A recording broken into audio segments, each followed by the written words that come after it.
haharangin daw ni Amy Marcos ang pag-aresto sa ICC kay Sara Duterte.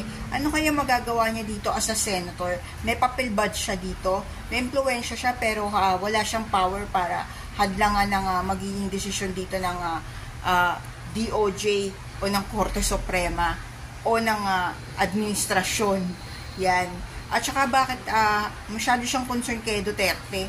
Ano bang meron talaga? Hindi yata talaga siya totoong Marcos dahil ang hearsay po kasi anak siya ni Artemio Lacson, yung dating mayor ng Maynila. Hindi daw siya totoong Marcos, half sister lang siya. Kaya siguro ganyan siya nung sinabi na ipauhukay ang bangkay ni Apo Lakay, hindi man lang siya nag-react. Kung totoong anak ka, masasaktan ka doon.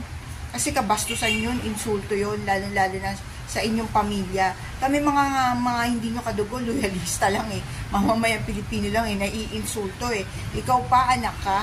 O ba't di ka man lang nag-react doon? Ibig sabihin, hindi ka talaga kaano-ano. Kaya hindi mo deserve na daling ka pa ng mga loyalista kahit ng mga Ilocano. Kaya wag kang aasa ngayong eleksyon na may boboto pa sa'yo ng loyalista.